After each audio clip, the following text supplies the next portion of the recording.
اب ہم قرآن پاک کی چوتھی آیت کی وضاحت کریں گے، اسے سمجھیں گے تاکہ اس پر عمل کرنا ہمارے لیے آسان ہو جائے۔ یا ایھا الذین آمنوا اتقوا اللہ وکونوا مع الصادقین، اے وہ لوگو جو ایمان لائے، ڈرو اللہ تعالیٰ سے اور ہو جاؤ سچوں کے ساتھ۔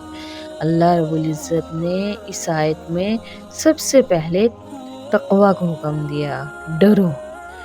زندگی میں ہر حال میں تقوی اور خوف خدا پیدا کرو۔ اللہ سے بن دیکھے ڈرنا یہ بہت بڑی نعمت ہے۔ خود اللہ نے ڈرنے والوں کے لیے ایک نہیں بلکہ 2 جنتوں کی بشارت دی۔ قرآن پاک میں اللہ رب العزت نے ارشاد فرمایا، وَلِمَنْ خَافَ مَقَامَ رَبِّهِ جَنَّتَانِ، جو کوئی اپنے رب کے حضور کھڑے ہونے سے ڈرا اس کے لیے 2 جنتیں ہیں۔ اس آیت میں تقوی کی وجہ سے سب سے بڑی عزت اور قرب خداوندی کی بشارت دی گئی ہے۔ ان اکرمکم عند اللہ اتقاکم، بے شک تم میں سب سے زیادہ عزت والا اللہ کے ہاں وہ ہے جو سب سے زیادہ اللہ سے ڈرنے والا ہے۔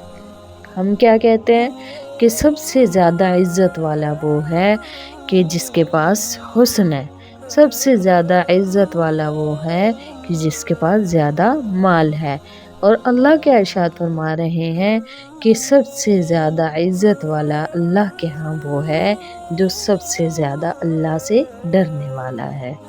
وہ دنیا کا معیار ہے جو ہم سوچتے ہیں، اور یہ آخرت کا معیار ہے جو اللہ فرما رہے ہیں کہ عزت والا اللہ کے ہاں اللہ سے ڈرنے والا ہے۔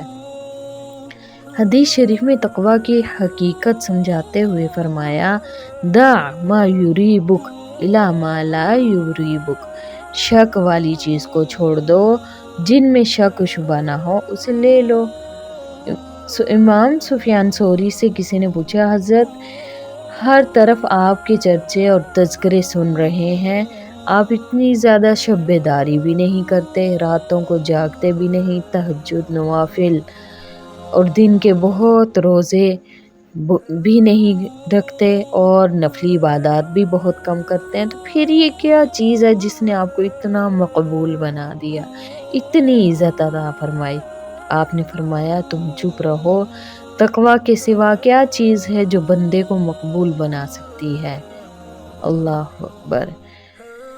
خلیفہ عبد الملک بن مروان نے کسی حکیم سے پوچھا کہ بھائی متقی کون ہوتا ہے؟ تو اس حکیم نے جواب دیا، متقی وہ ہوتا ہے جو خدا کو مخلوق پر اور آخرت کو دنیا پر ترجیح دے، وہ حقیقی متقی ہے۔ وہ جو خدا کو مخلوق پر، یعنی جب ایسا معاملہ آ جائے کہ ایک طرف مخلوق ہے اور ایک طرف خدا ہے، اب ہم ایک کو ترجیح دے سکتے ہیں، یا مخلوق کو راضی کر سکتے ہیں یا پھر ہم خدا کو راضی کر سکتے ہیں، تو متقی شخص خدا کو راضی کرنے کے لیے مخلوق کو چھوڑ دے گا۔ اور ایک بعض اوقات معاملہ ایسا آ جاتا ہے کہ یا ہم آخرت کو ترجیح دے سکتے ہیں یا پھر ہم دنیا کو۔ ایسے معاملات ہو جاتے ہیں کہ اگر دنیا کو دیکھیں تو آخرت ضائع، آخرت کو دیکھیں تو دنیا ضائع، تو متقی شخص آخرت کو دیکھے گا، خدا اور مخلوق کے درمیان خدا کو دیکھے گا، آخرت اور دنیا کے درمیان آخرت کو دیکھے گا۔ یہ متقی کی پہچان ہے۔ دوسرا حکم جس کی تاکید رب العالمین نے اس آیت میں ارشاد فرمائی، وَكُونُوا مَعَ الصَّادِقِينَ، یعنی سچوں کے ساتھ ہو جاؤ، سچ بولنے والوں کے ساتھ ہو جاؤ۔ اس آیت کے ٹکڑے میں یہ نکتہ ہے کہ سچوں کے ساتھ مل جل کر ان کی صحبت میں رہنا۔ اللہ کے حکم سے بڑا اور کسی اور کا حکم نہیں ہو سکتا۔ اللہ حکم دے رہے ہیں، کونو ہو جاؤ، کونو ہو جاؤ، کن کے ساتھ ہو جائیں، کہاں ہو جائیں؟ سچوں کے ساتھ ہو جائیں، سچائی اختیار کریں، اور خود بھی سچائی اختیار کریں، اور جو سچ بولتے ہیں ان کے ساتھ ہو جائیں۔ حکم دیا جا رہا ہے کونو، اللہ کے حکم سے بڑا کس کا حکم ہو سکتا ہے؟ ہم اللہ کے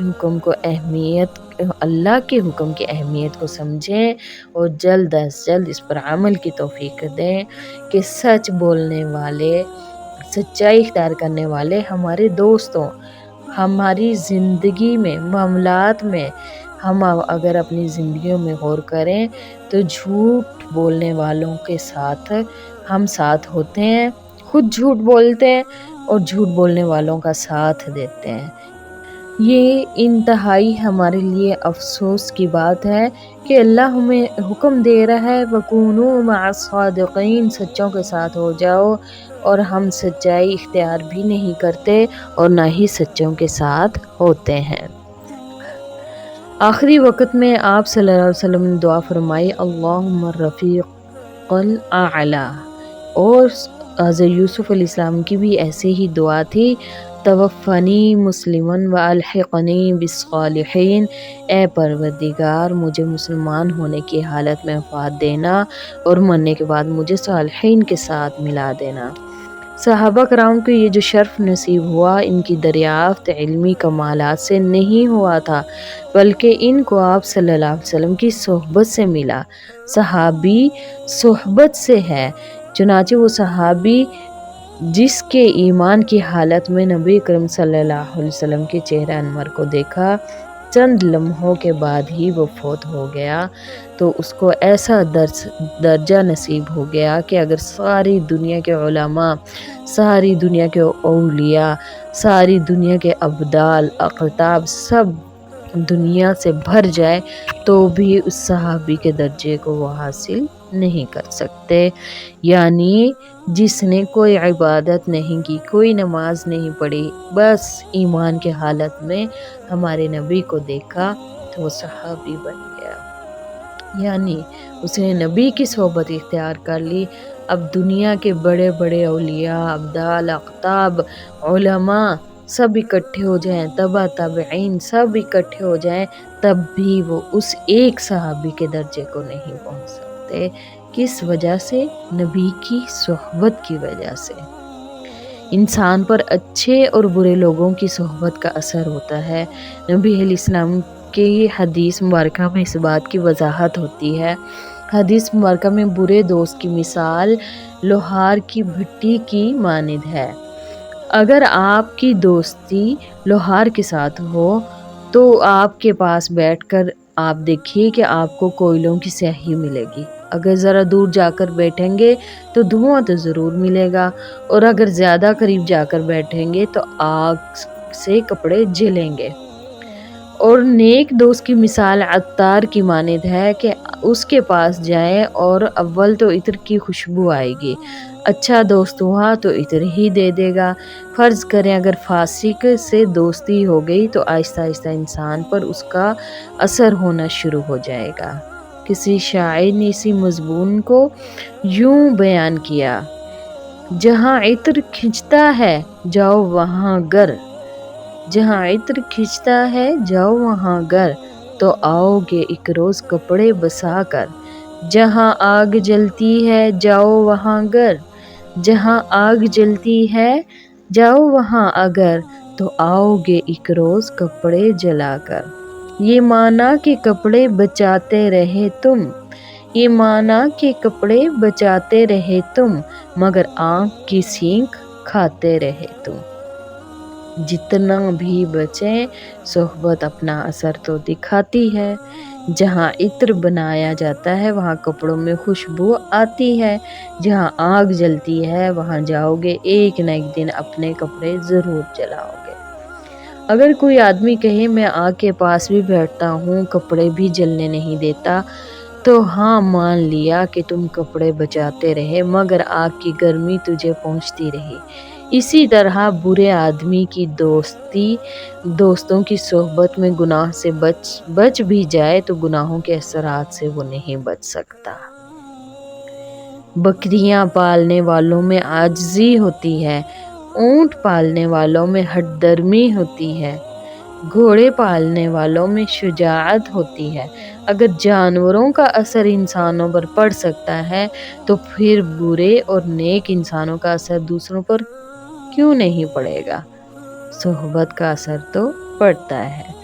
ہم رجال لا یشقی جلیسہم، اللہ کے نیک بندے وہ ایسے اللہ کے بندے ہیں کہ ان کے پاس بیٹھنے والا کبھی بدبخت ہو ہی نہیں سکتا۔ صحبت کے کمالات تو اتنے ہیں کہ نبی اکرم صلی اللہ علیہ وسلم کی صحبت میں بیٹھنے والا صحابہ بن گیا، جو تمام امت کے افراد سے افضل۔ صحابہ کی صحبت میں بیٹھنے والے تابعین بن گئے، اور تابعین کی صحبت میں بیٹھنے والے تبع تابعین بن گئے۔ اسی طرح اللہ کی صحبت میں بیٹھنے والے اللہ والے بن جاتے ہیں۔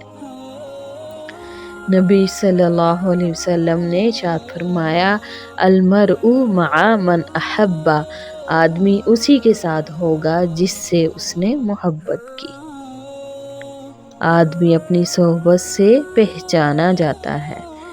جس کی دوستی نیک لوگوں سے ہوگی وہ بھی اس کی محبت اور اس کی صحبت کی وجہ سے نیک کہلائے گا، اور جن کی صحبت برے لوگوں کے ساتھ ہوگی وہ بھی چاہے کتنا ہی اچھا کیوں نہ ہو برا ہی کہلائے گا۔ نیک کی صحبت تمہیں نیک اور برے کی صحبت تمہیں برا بنا دے گی۔ اللہ تعالیٰ سے دعا ہے اللہ ہمیں اچھے اور نیک لوگوں کی صحبت عطا فرمائے، اور متقین بندوں میں شامل فرمائے۔ آمین یا رب العالمین۔